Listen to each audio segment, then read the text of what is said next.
Watching television, watching television. It's Phil's Pop Culture Podcast. Watching television, watching television. A dynamite place to be. Dynamite! Sponsored by Vandelay Industries, importers and exporters of fine latex products since 1992. Watching television. And now, the man who taught Frank Burns how to eat worms, here's your host, Phil Kahn. Hey, I'm coming over. We won't have to talk.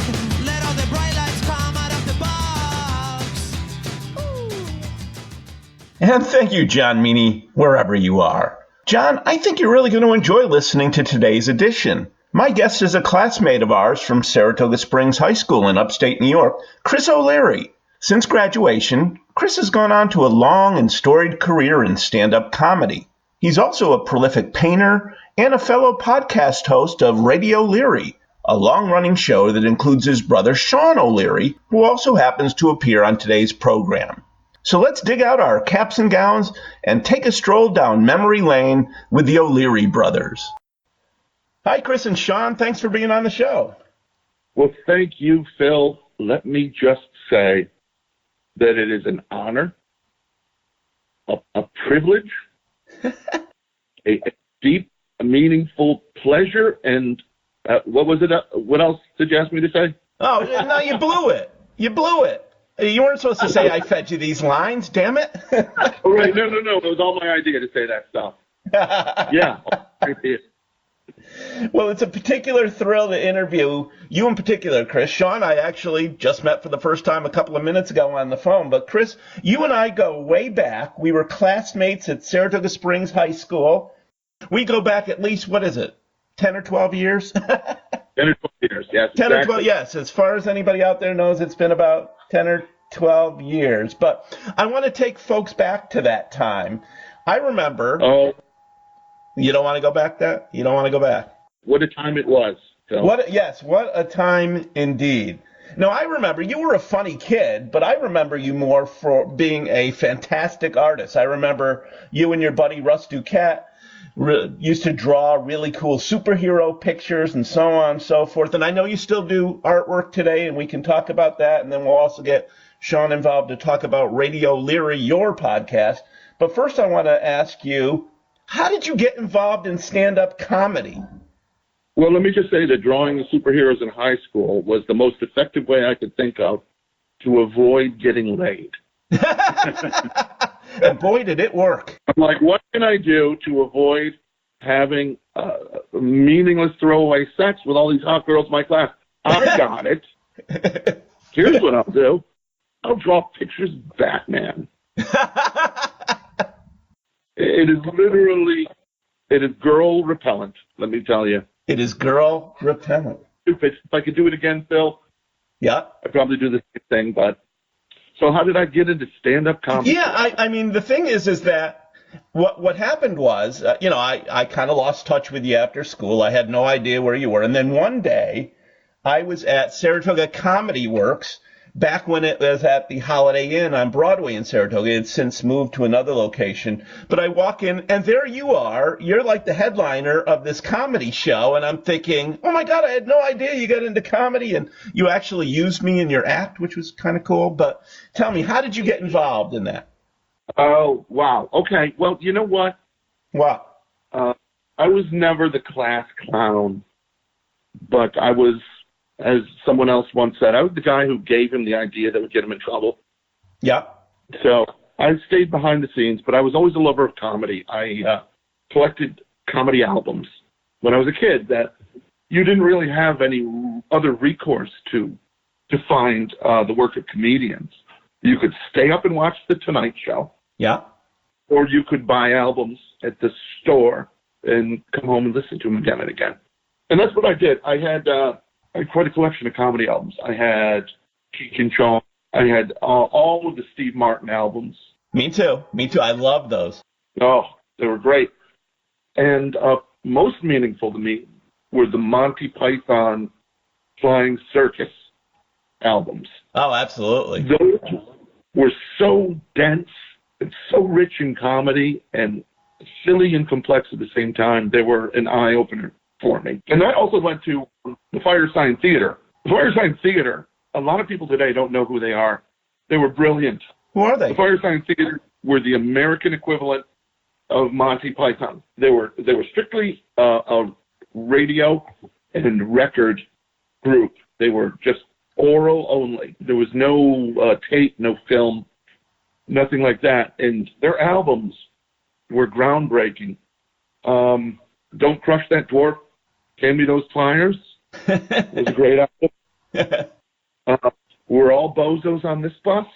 Oh, I like that. Marx and Lenin, they had an album called Marx and Lenin, and it was, on the cover was a red square with a military parade, but the two posters hanging were Groucho Marx and John Lennon. Oh, that's great. That is great. I love it. And my favorite album of theirs, Everything You Know Is Wrong. They were brilliant. If you haven't heard the Firesign Theater, you can go to YouTube, and the entire albums, you just listen to them right there, because they survived the video age. They were something else. So, big influences on me. I did it through the records. And then in about 1988, I went to a mic at a comedy club in Albany, and I just watched, and I said, you know what? I can do that. There were some acts that were extremely annoying and bad, and I said, I can do it. So just out of spite. Out of spite.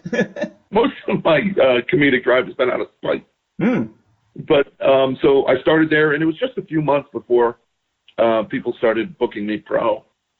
And I was doing middle and headline, from Boston to Buffalo, Plattsburgh down to the city a lot. I had a good agent, a couple of them, and I did that till about 98 or 99. Was Sean your agent by any chance? Sean was essential to the entire operation, because I didn't have a car, and he would take Mom's car, and he could pick me up. He could drive me there. He was a little too young to get in, but we could sneak him in. And meanwhile, he had to put up with me running my entire act past him on the ride out. So he became quite a proficient critic. And he's an idea man. Sean is brilliant. And he's still trying to run those Dukakis jokes by me. I have trouble letting go of a perfectly good joke. I'm a joke hoarder. Are you now? Yeah. And so Sean competed in Funniest Cop competition when he was a cop. Really? And yes. You might know him as Serpico. Serpico. Yeah, yes, that is ringing a bell. Somewhere between Serpico and John Shaft. But shut your mouth. Sean's always been very funny. We were the funny ones in the family, and we would watch all the comedy. Part of Sean's development as a comedic brain was, if I missed like Saturday Night Live and he saw it, I would quiz him and say, well, what did they do? What sketches did they do? What jokes did they do?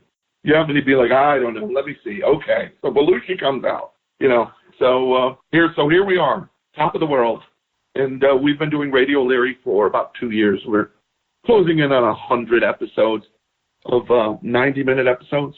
Wow. And I would like to tell you that every moment is a sparkling gem of comedic brilliance. Each moment that shines diamond bright. You need to listen to our program with welder's goggles on. I would like to tell you all that, but with the honesty and broadcasting laws, I really don't think I can. See, I think you're using reverse psychology, Chris, because, if you're saying that not all of it is perfect, that means like somebody like me would have to go onto the site, listen to every single episode to see whether I concur with you or not. Very shrewd, very shrewd. It will take you many episodes to find those moments of imperfection. You'll be like, finally, episode 52, 90 minutes in, there's a bit of a lull. So, Sean, I want you to jump in here a little bit. What was it like following around Chris on the circuit? Was he a real pain in the ass to deal with? It wasn't bad for me. It got me out of the house and getting into clubs. Like he said, I was underage, and if I got in there, they figured I was old enough to serve, so I'd have a couple of beers underage. I'd listen to a comedy show for free, and we'd head home. So it really wasn't too bad. Have you done any stand-up yourself, or is Chris the only stand-up in the family? The only thing I did is I took part in a police and firemen competition. It was open statewide, but it was mostly regional here in the Capital District. Mm-hmm. And probably 10 years ago or so. And that was my first bit of it, and the only thing I've done on stage, to be honest. So Sean won that, let me just say, but they gave it to some guy who had more cops there. Ah. But the guy did a 10-minute story on having diarrhea and ruining his underpants. And Sean came out with some killer structured material. But you know what? That's life. That's fine.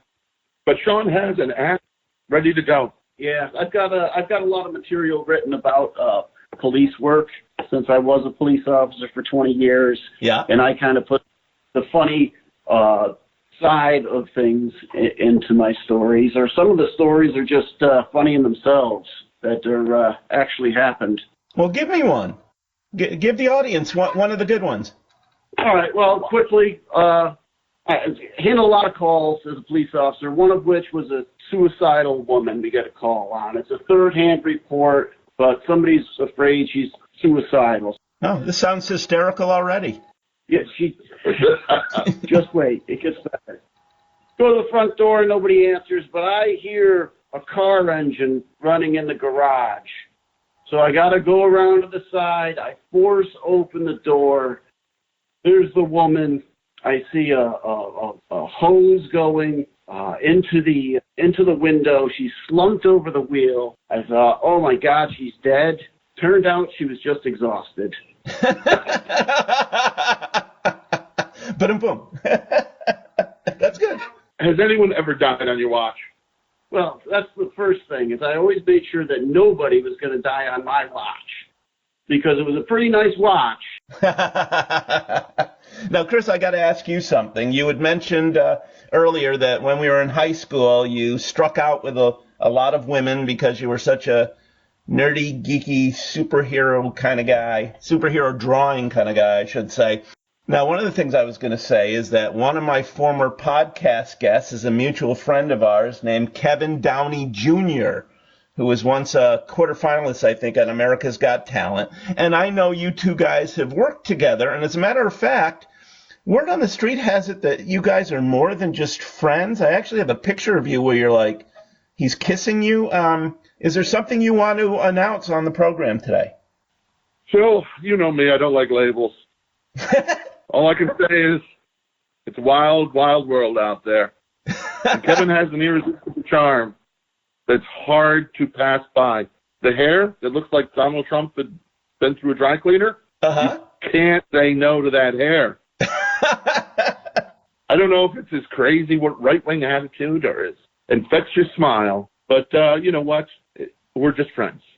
Oh, you're just friends? Aww. We're just, Friends with benefits? I wouldn't use the word benefit. I would say we're friends with alcohol, and anything goes. Kevin is great. You know what I love about Kevin? He's we saw him this summer, Sean, right? Sure did. And let me tell you, Phil, he devastated this room. It was a room full of sleepy, spoiled, rotten, terrible audience people. Uh-huh. And he turned that thing into a lion taming act.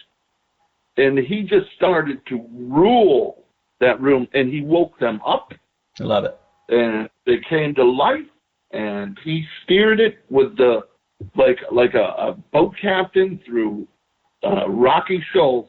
It was a thing of beauty to watch. I've worked with him many times. Oh, he's fantastic. He just was on fire. He had this intangible quality. And they relied on instantaneous comedic reflexes. That guy is one. I've worked with a lot of big names. Yeah. A lot of big names. By big names, I mean a lot of letters in them. Yeah. Kevin is as good as any comedian I've ever seen live. The reason is his joke structure. We've talked about this. He is an actual joke writer. Yeah. He understands the equation that goes into a joke. The balance, the surprise, the sleight of hand, the succinct setup, and the quick delivery. He understands it, and it's He uses it like a tool, power tool. He applies it to all these things so beautifully. He's a mathematician, and I aspire to do that. I like the art of writing the jokes. Well, let's talk more about that. And by the way, Sean, do you give him some of your material to use on stage since you haven't been on stage? Yeah, it has happened. We've gone back and forth and shared jokes, depending on who has something coming up or what fits with somebody's act. You know, he may have 2 or 3 things on a certain topic, and if I think of something to add to it, you know, sure, he'll add it if he likes it. Very much of my writing is done in tangent with Sean. We co-write. And there's something about it's good to write jokes by yourself, but when you're bouncing it around you're throwing it around like a basketball, it comes back with a different spin on it, and then it makes you think of a new tag. Yeah. Or somebody has something and you reword it in a more efficient way. It's a blast, joke writing, and I do most of my joke writing with Sean these days. Oh, that's great. We have to write some fun. Part of it is having the demands of a 90-minute podcast 3 times a month. So we have to come up with material. Absolutely. Well, let's get back to that for a minute. It's called RADIOLEARY, and by the way, on my website, philspopcast.com, if you go under the tab that says Visit My Friends, I've got a link to your podcast. How did you decide to, hey, let's do a podcast, and hey, let's make sure it's 90 minutes 3 times a month, so we have to write and rehearse and practice. And how did that all come about? And tell the listeners more about that show. This is your chance to entice them to shut off this interview right now and to head right to the site to listen to your shtick. Okay, enough of Phil, right? Listening audience, I'm listening to you directly right now. Enough of him already. That's enough. Yeah. It's great, but that's enough. Turn it off and go to RADIOLEARY.com. And let me tell you, they're going to find a comedic treasure trove that will delight and amuse and annoy you to no end. First of all, it's called RADIOLEARY because we're O'Leary, and I hate the word podcast. Uh-huh. Man, it is an ugly, stupid word for a form of entertainment, especially sophisticated one like you and I produce, Phil. Indeed. And by the way, listeners, you're listening to Phil's Pop Culture Podcast with Chris and Sean O'Leary. Go on, guys. It's Phil's Pop Culture Show. Trust me on that. Go with show. It's a show. And so we went with radio because it's you know what it is? It's the theater of the mind. So there's a magic that can happen on the radio when you're listening. Everyone's busy these days. You can listen and still accomplish things. Like, you got to put the dinner together. You got to clean up. Yeah. You got typing to do. You can put on a radio show or something you listen to. It won't distract you much. You see, we've had people say, hey, you know what? I was painting my interior of my house, and I saw your thing, and I just clicked on it, and he just kept listening to more episodes as he painted. And we have as long as he's painting, he'll be listening. Right. Well, you better hope he doesn't get arthritis or something, and then his listening days are over. And he will be summarily executed. As far as the 90 minutes goes, the only reason it's 90 minutes is because Brian has to leave. We would go on for hours, I think, just going and going, Chris and I. Yeah, it would be more of a hostage situation because we would not let the audience go. By hour 4, they'd be like, I'm going to go to bed. And they're like, no, honey. They're doing another Liam Neeson sketch. And I'm not just kissing your ass, but I obviously have listened to your show, and it is hysterical. And actually, I had the honor of being on the show last year. I ran into you for the first time since I had seen your comedy show at the Saratoga Comic Con, and you were doing a live broadcast, and you had me on, and that was a blast. Yes, and it was a thrill to have you, Phil. And it was great to see you again. I remember you mostly from the lunchroom. Yes. And we had some classes together. Yeah, I think we had an English class together with Miss Tarantino. I recall that. Were we? Yeah, I was not paying a lot of attention to school at that point. I was a smart kid, but I didn't apply myself much in the last couple of years. I had a lot of fun. I had a lot of fun, I think. I had a girlfriend, and we partied a lot, and And I was working on my artwork, so I wasn't really concerned with the academic end, and I just kind of skated through. Things were great back then, and that's why I think it's really important that we make America great again. Oops, wait, did I just say that? I'm trying to egg you on here. Are you a supporter of the president? Not at all. I'm glad to hear that. It's funny. I was going to tell the audience that, first of all, in addition to Radio Larry, you're a blast to follow on Facebook, but because you post so many funny things. And I wrote down some of the funnier things, and I was going to say, Chris, here are some of the favorite things that I've heard you say. And 90% of them were like Trump bashing, and I loved it. And then I'm thinking, well, wait a minute, what if half my listenership are Trumpers, and I lose them and they turn it off, and I don't want to turn them off. I want as many I've got probably 10 or 12 listeners, and I don't want 6 of them leaving me. So I was going to stay away from that. But hey, if you want to jump in, go right ahead. It's a valid concern. I did talk to him about that. Why alienate your audience? I've done a lot of political work, but I always have. I started doing comedy when Reagan was still in office. And I've always been politically aware. I was raised in a household that watched the Vietnam War and Nixon. You know what? I grew up thinking that Richard Nixon's middle name was fucking because my dad would watch the news and go, Richard fucking Nixon again. Dad, why are we at war? Richard fucking Nixon.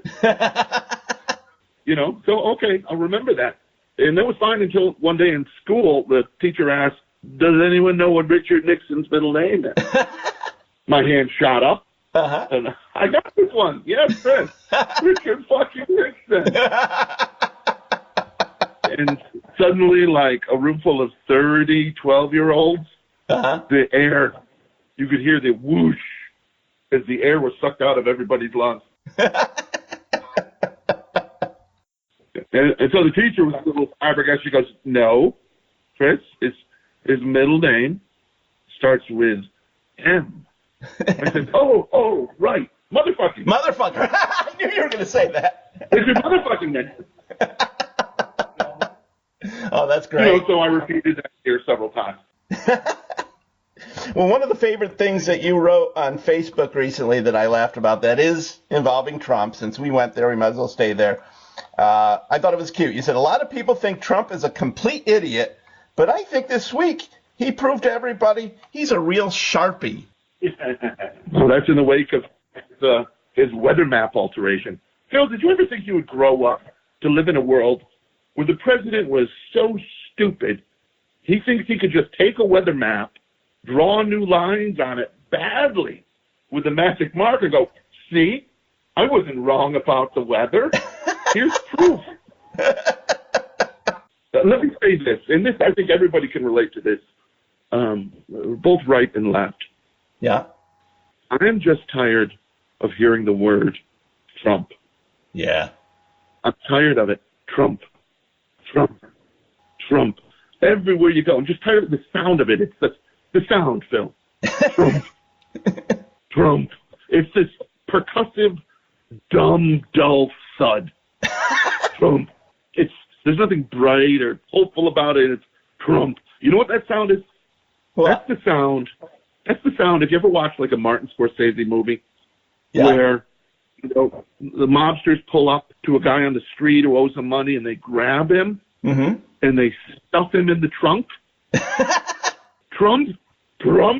It is the sound of a 1979 Cadillac Eldorado maroon Landau roof, trunk coming down on a doomed bookie or shyster or somebody who owes money to. And I'm not sure, but I think one of those drivers was Rudy Giuliani. I think he was too. Oh, good one, Sean. I mean, you can almost hear the voice in the trunk. I swear to God, Donnie, I'll dig up the dirt on the finance.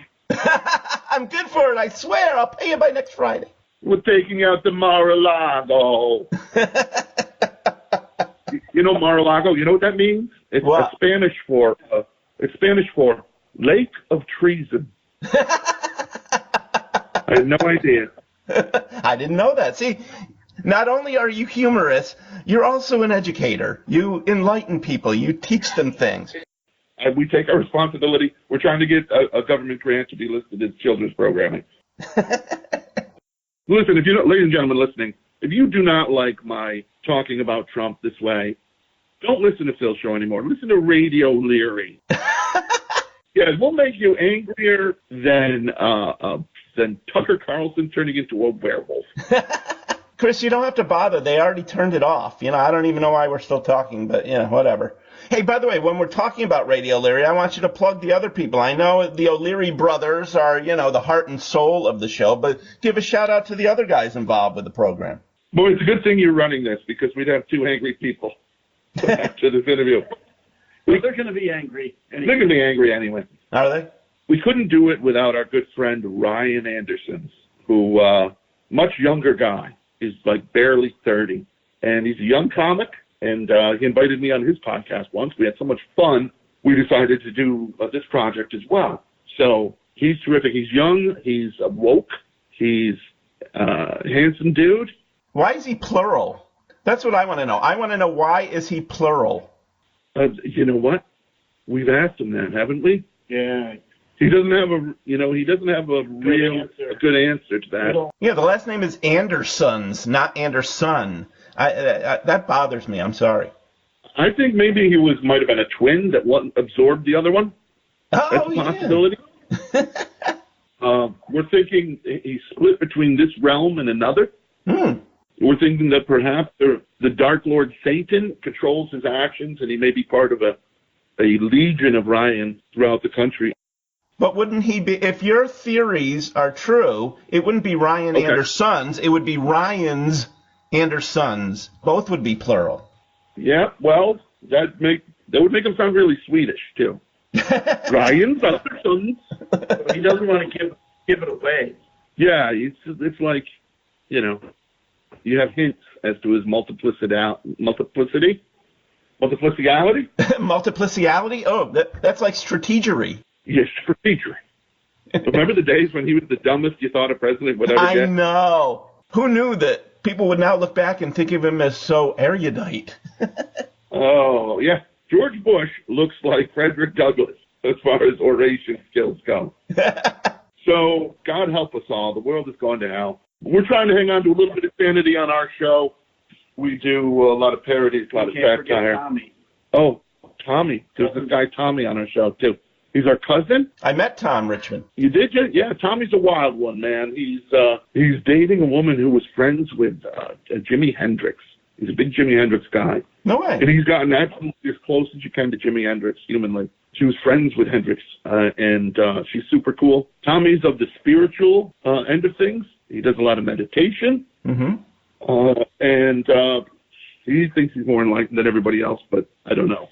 He gets us a $1 calendar for Christmas. So I would like to tell you, $20 on him each. Get him a nice book or a DVD collection. He drops off this cut rate calendar. He's not so spiritual. He's just like sitting in the lotus position with his eyes closed. He's probably asleep. He's just been napping and passing off as like spiritual growth. And you know what, Phil? What? He never even listens to the show, so we can talk about him when he's not here. Nobody cares. Tom Richmond, I love him. He's a great guy, and the show is essential with him because he's got a great laugh. He's got a very infectious laugh, and he inspires me. He inspires us both, right, Sean? Sure. He gets us going. He lets us know when we're on a roll. You can hear it in his laugh, and then they just keep going. So it's a great combination we have. Ryan is also the producer as well as one of the comedians. He's a stand-up comic. He performs every Thursday at the Comedy Works here in Saratoga Springs. So if you see him, tell him, hey, we heard you on Phil's show. And we don't like your last name. If we can get like 10 people in your listening audience to go ask Ryan Andersons why he is plural, just ask him that right off the top. It will make him question the reality he lives in. Oh, let's do that. Listeners, you hear that? We need to make this happen. No matter how far you live, you need to drive to Saratoga. Yeah. Absolutely. I don't care if you're listening in Tokyo. I don't care if you're on that volcanic island in New Zealand. Get off of that island. Get yourself to Saratoga Springs. Okay. Now, I do want to, you had mentioned that you would receive cheap $1 calendars for Christmas, but you love Tom anyway. That's a nice segue into the fact that, and this is coming full circle, I wanted to talk about your artwork.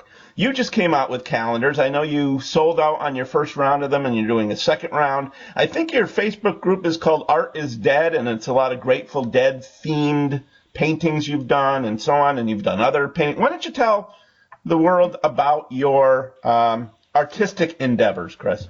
Sure. Well, this ties back into right about the time we were talking about my life going off the rails in high school. Yeah. I discovered the Grateful Dead, and I love the Grateful Dead. Mm.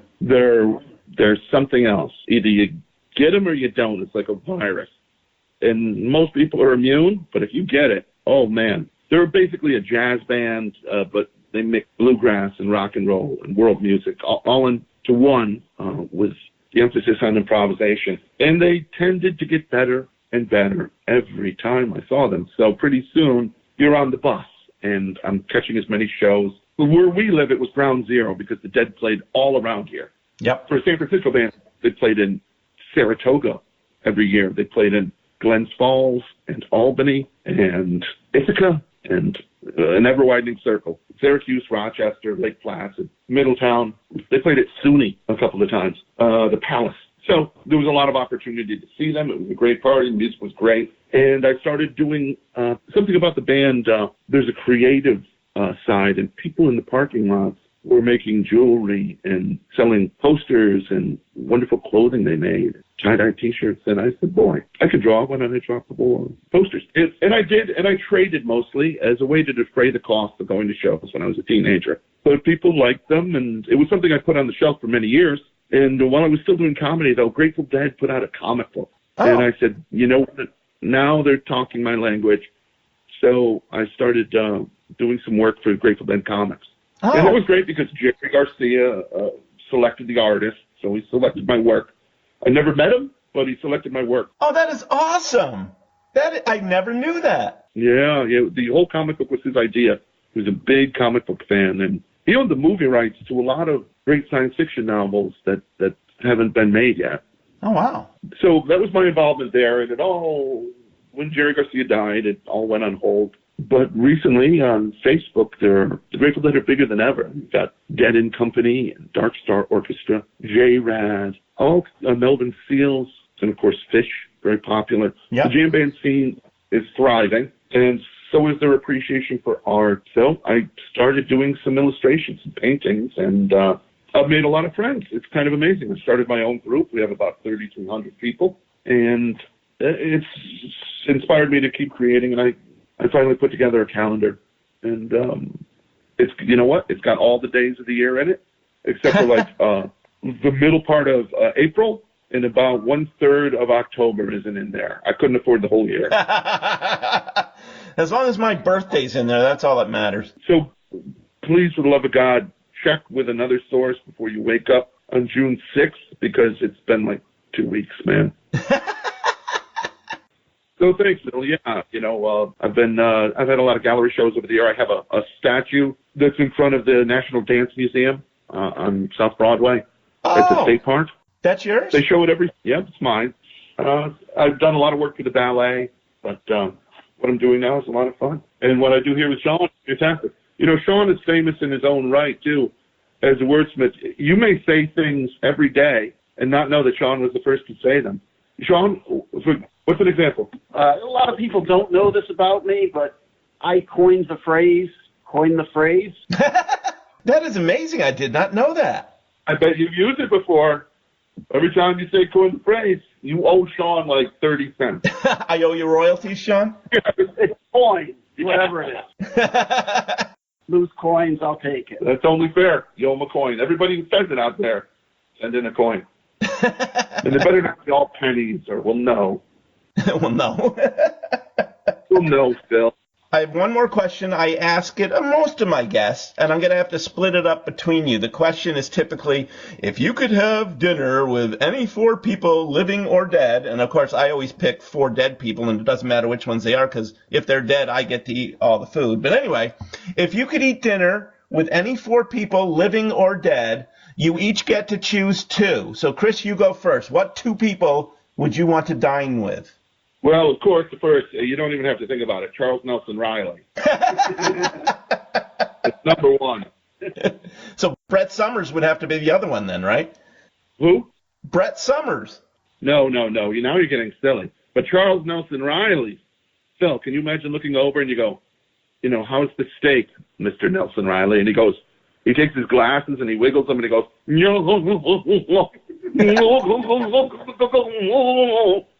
right? Well, then you'd have to have Paul Lynde as well, so he could do his little. Oh. I only get 2 picks. So, Sean, who's your first pick? Putting him on the spot. Yeah, you put me on the spot. I don't know. I might go for an attractive female like Margot Robbie. Oof. Oh, Margot Robbie, good one. Yeah. But she's alive. She'd actually eat her food, so that would leave less food for the rest of you. But that's okay. It's just as likely to have dinner with her as it is with Charles Nelson Riley. Right. She's not going to be like listening. Ooh, who's this guy? I wish I didn't tell all the listeners to go to RADIOLEARY.com now, because Margot Robbie was no doubt listening. Right. I blew it. I'll edit that out. How about that? Sure. You know who I'd like to have on? Somebody like Da Vinci.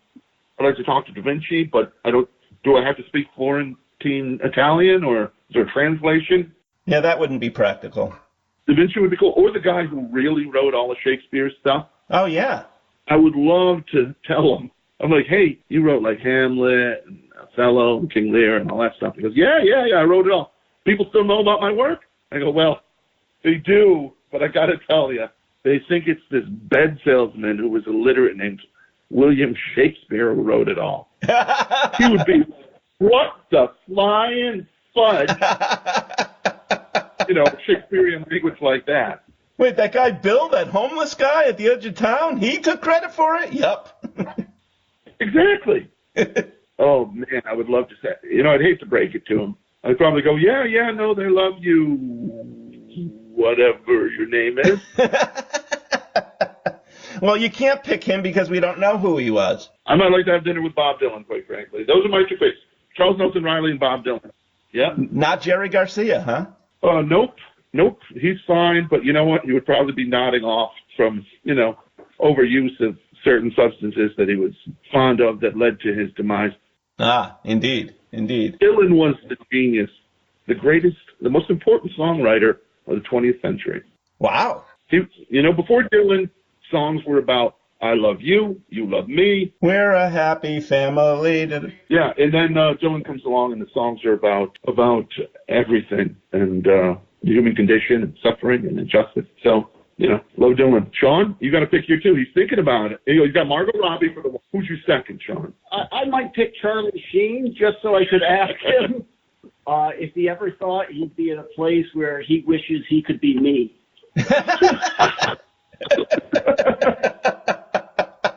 Okay. Phil, who are yours? Oh, I don't know. Again, this is my show and I'm asking you. We didn't just spring this on you, Phil. You've been asking everybody since Charles Nelson Riley. Who's their favorite? Well, how about I pick, I'm going to pick Bob Dylan, Charles Nelson Riley, Margot Robbie, and Charlie Sheen. Those are my 4. Phil, I will give you the choice. You can either pick 2 people or we will assign you 2 people. I think it would be more fun to see who you assign to me. So assign 2 to me. We're assigning you 2 people. You ready who they are? Yeah. You have to have the whole dinner with them. Okay. You cannot leave. Kanye West and the Lindbergh baby kidnapper. Bruno Hauptmann. You can ask him about ladders. I don't know. No, you know what? Forget the Bruno Hauptmann. It's Kanye West and O.J. Simpson, and you're having dinner with them both. And I say it's more than even money that O.J. kills Kanye by the end of that dinner. Yes, don't forget, O.J.'s going to have a knife in his hand at this dinner. Yeah, you have to have a steak plate. You can't go off a Chinese. I'll insist we only have salad, so he'll just have the little tiny salad fork. He can't do much damage with that, I would hope. Oh, that's what you think. Yeah, that's what you think. O.J. with a salad fork is like a Navy SEAL team on methamphetamine. You can't stop him. Well, you dinner with Kanye and OJ. Maybe next time you'll have an answer ready for that question. I will. See, I obviously didn't come prepared enough tonight, and I apologize that I didn't live up to the Radio Leary standard. That's why I'm just doing my own little stupid show. No, your show is great, Phil. We listen to it. I listen to it on a loop, Do you now? implanted into my ear. So when I hit the last one, it starts all over again. Aw. Well, before we go, why don't you give yourself some plug? Tell people again about Radio Leary and your artwork. Where can people find you guys? Phil, you're very much mistaken the way this works. We're not going anywhere. We're going to stay. It is now officially a kidnapping. We're going to stay on the air until my demands are met. I'm on a helicopter. Not to take me anywhere. I just want it on my front lawn. I want the letter K stricken from the alphabet. Wait, my last name is Kahn. I don't want to be Phil on. Sean, where can you find us? They can find us on the internet. Okay. It's true. All right. Google them. You can find us at RadioLeary.com. RadioLeary.com. RadioLeary.com. RadioLeary.com. On the internet. All our episodes are there, going all the way back to the dawn of time. You can listen to us on iHeartRadio, Google Play, Stitcher, Spotify, and every platform that's really worth being on, if you know what I mean. Yeah. You can find us on the dark web. Ooh. You can find us on the really dark web. And you can find us at our houses most of the time. Listen to us. If you're on Facebook, join my art group, Art is Dead. Art is Dead. Look for me on Facebook. If you're an attractive female between the ages of, say, 28 and 44, then you could probably do a lot better than me and ignore this. Yeah, Chris and Sean already have enough groupies, so if you're young and attractive, they don't want anything to do with you. So Sean gets all the women. Sean's the ladies' man. Is he? The group. Kind of like Mick Jagger if he tried. There always has to be one of those in every group, so good for you, Sean. Phil, thanks for having us on your show. It's been a lot of fun, and we're going to have to do it again sometime. Absolutely. Chris and Sean OLeary, you guys have been a blast. You're hysterical. Anybody that's listened to this, I'm sure, is going to race right over to Radio Leary to listen to your episodes. And you're right. We'll have to have you on again. And I've been waiting for this for a long time. Since running into you, I said, I wonder if that old classmate of mine will be willing to come on the show. And thankfully, you were available. We got this done. And I thank you guys so much. And I wish you nothing but the best. You too, Phil. Keep knocking it out of the park. You've got some amazing guests. And we look forward to who you have on next. Cool. All right, guys. Take care. All right. Bye, Phil. Bye. I'd like to thank today's guests, the OLeary brothers, Chris and Sean. Guys, it was a lot of fun interviewing the two of you. And it's no wonder your show is such a big hit. You're topical, funny, and just a real pleasure to talk to. Plus, it's nice to know that at least one of my fellow classmates actually made something of himself. Watching television. We hope you've had a dynamite time listening to this edition of Phil's Pop Culture Podcast. Join us again next time for another stroll down memory lane. Until then, let's be careful out there. Watching television. Watching